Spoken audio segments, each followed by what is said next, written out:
our dirt pudding, we'll need a 4-ounce box of pudding. You can choose chocolate or vanilla. To that we'll add cream cheese, milk, powdered sugar, and whipped topping. And then we have the chocolate sandwich cookies to crush to make look like dirt, and some gummy worms for an accent. The equipment we need to make our dirt pudding includes a food processor to crush the cookies. We'll need the electric hand mixer, the portable mixer, to get the right consistency for the pudding ingredients. We also need a couple of mixing bowls, a straight edge spatula, a 1/2 cup dry measuring cup, 2 rubber scrapers, and the specialty scraper for the food processor. First, we're going to break down the parts of the food processor. So in order to open it, we have to push the lid slightly to the left. All right, so we have the lid, which actually is 3 separate pieces. We have the bowl cover. We have the food tube. And then inside of that is the food pusher.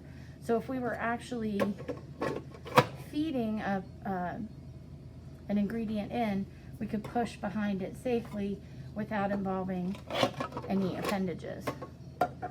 So then additionally, we have the bowl and the blade, and of course those all go on the base. Also, to remove the bowl, we go slightly to the left. When you get ready to put it back together, you should be able to remember where the handle goes, because there's this cutout that you have to match it up to. So the handle goes in the front by the buttons. If you put it on backwards with the handle in the back, it will not run. So that's part of the safety features. And it will also not run without the lid on and locked in place. To begin our dirt pudding, we're going to start with crushing the Oreos in the food processor. So I'm going to move that top of the lid just to the left so that I can take it off. I need about 8 ounces of Oreos, so that's going to be about half of this package. I've got the blade already in a bowl of the food processor.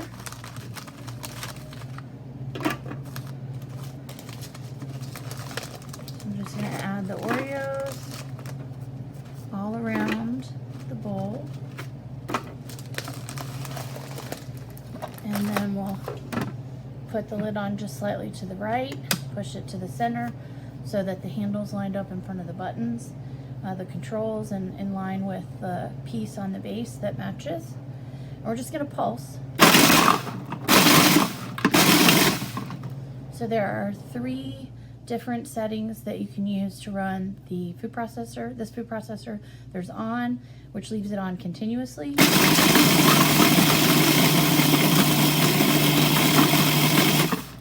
Pulse, which only runs it while you're holding it in.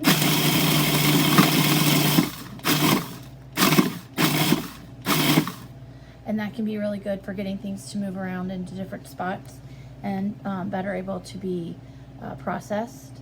And then the dough, which we're not going to use today.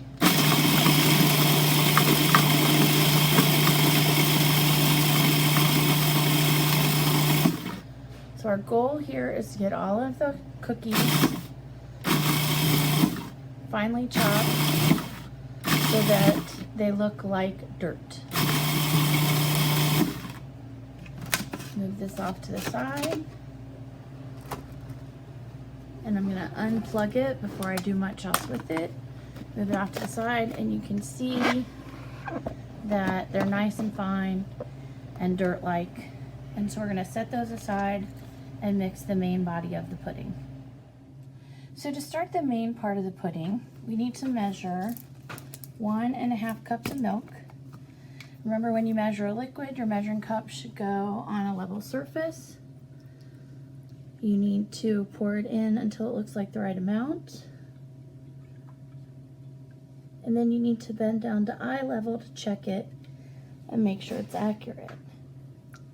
If you have too much, pour it back in the container. And if you don't have quite enough, add a little bit more until it's at the correct line. So into the bowl, we're going to put our milk and our pudding mix. And we're going to use vanilla pudding for this one.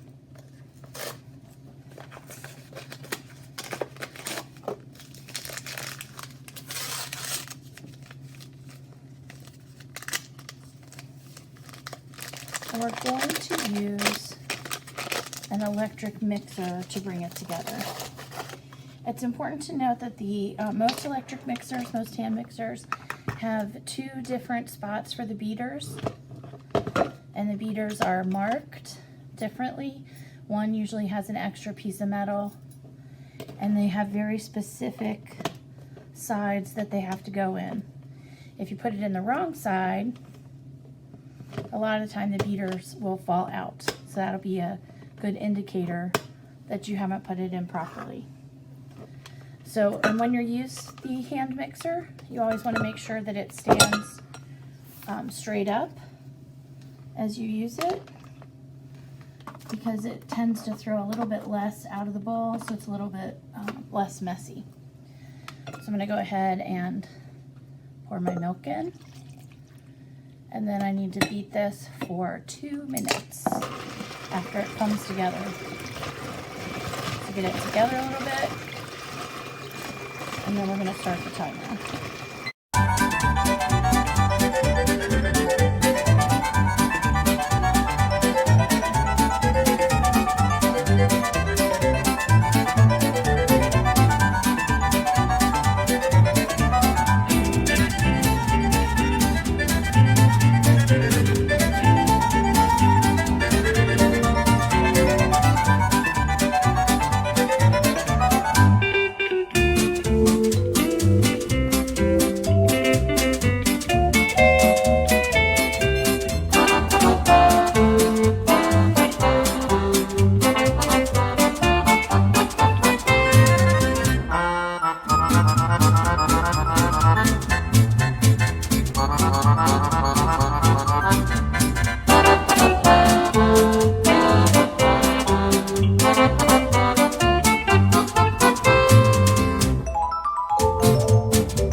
And you can tell that it's gotten much thicker because of the tracks that the mixer makes in the pudding. So now we're going to set our pudding aside, and we're going to start by beating our cream cheese so that it's fluffy. I'm going to use the same mixer, and because it's all going together anyway, I'm not going to worry about washing it off in between. And we just need half a block of cream cheese. We'll put that in our bowl.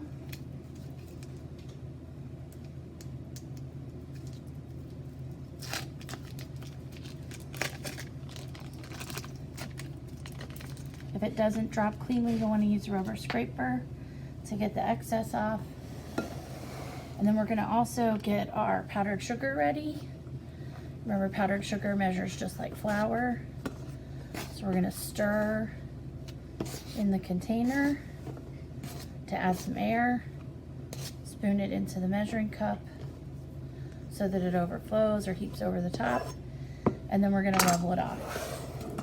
So we'll have that right there ready to go as soon as the cream cheese is fluffy.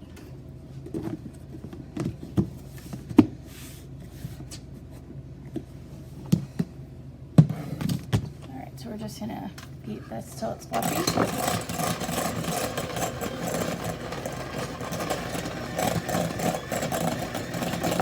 Again, we keep those beaters straight up and down so that less of the cream cheese, we want to keep it in the bowl, we don't want it to fly out.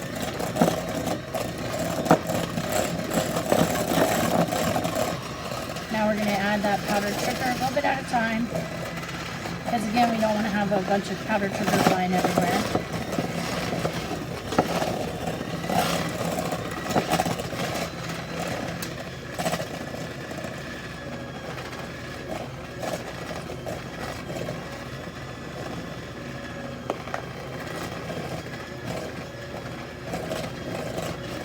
Once that's mixed in, we'll add a little bit more until the entire half cup is in the bowl.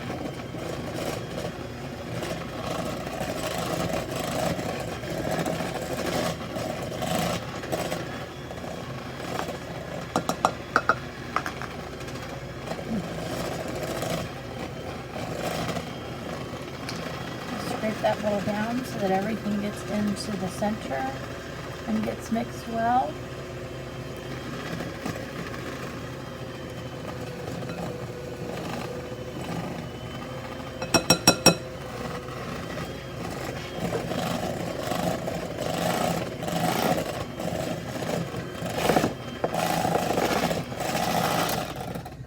Now that our cream cheese and powdered sugar are mixed together well, we're going to add about half of our pudding.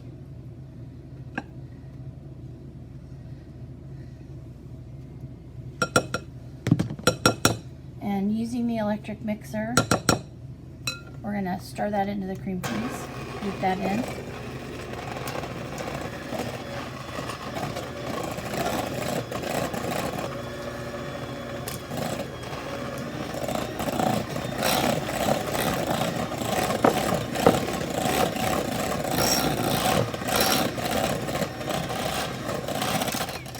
And then once that's pretty well incorporated, we'll go ahead and add the rest.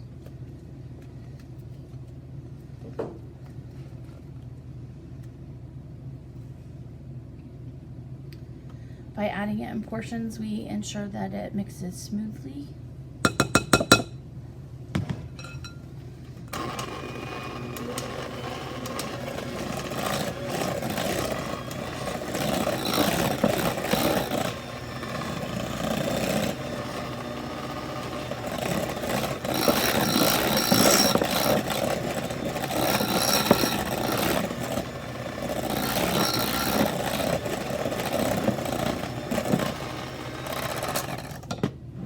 Scrape the bowl to make sure that nothing is stuck to the bottom.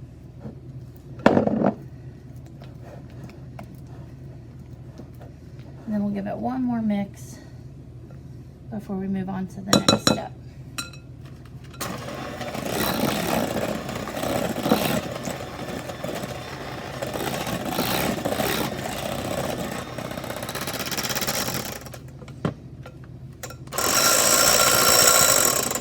So now we're finished with the electric mixer. Couple things to note. Always unplug it before you eject the beaters. So it's unplugged. We'll eject those beaters so they're more easily cleaned. And then every time you use your electric mixer, you should make sure that you wipe off the base. It should never go in a sink full of water, but it should be cleaned every time. So now we're going to fold in the whipped topping.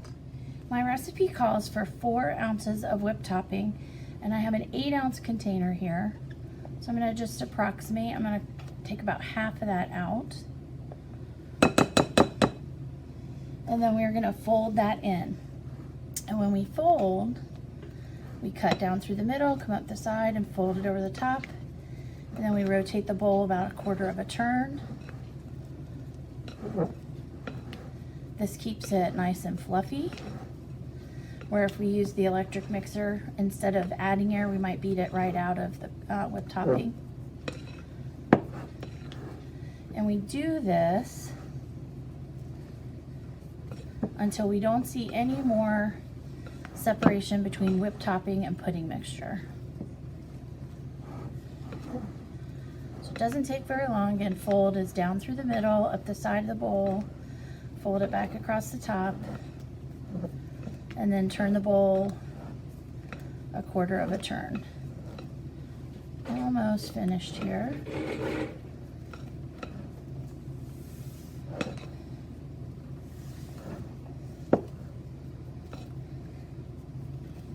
And now we're ready to assemble our dirt pudding. So I've put just enough of the Oreo crumbs into the bottom of each of these cups. There are lots of ways that you can present this, but I decided to make it individual servings to make it a little bit easier to serve and to transport. So now we're going to put enough pudding in. We want to make sure we get at least 2 layers of pudding. So we'll add some pudding on top of the dirt that we put in the bottom. And I'm going to put about half of the pudding in now, and then I'll do a layer of dirt, and then I'll do the other half of the pudding on top of that. So we'll see if any of these look a little low. Kind of tap them down to even that out. Make it a little bit flatter.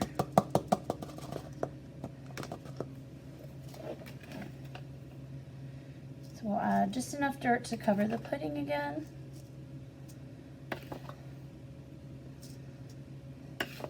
And if you have any Oreo crumbs left over or chocolate sandwich cookie crumbs left over, you can always save those for ice cream topping. So again, we're just going to kind of level those out.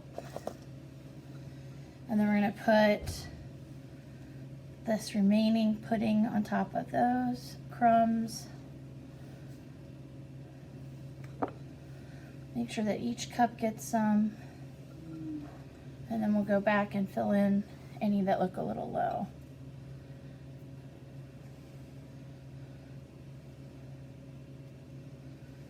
So we're kind of estimating an even distribution here.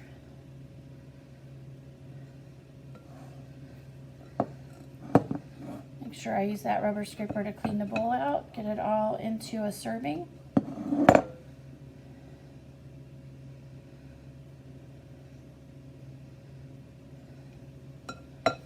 And again, we're just going to kind of tap that down so it evens it out.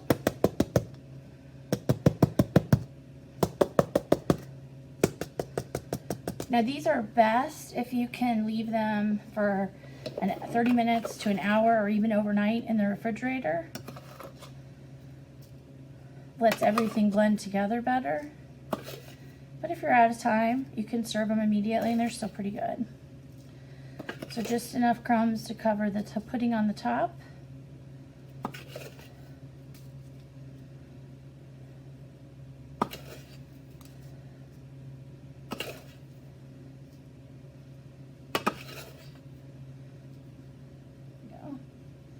One more. And then we'll accent each of those with a worm. I like to put the gummy worms on the top so that if people don't really care for them, they can just give them away, they don't get wasted, and they can still enjoy the rest of the dirt pudding. Here you can see our finished dirt pudding cups. There's both varieties of vanilla and chocolate, ready to serve for a delicious treat.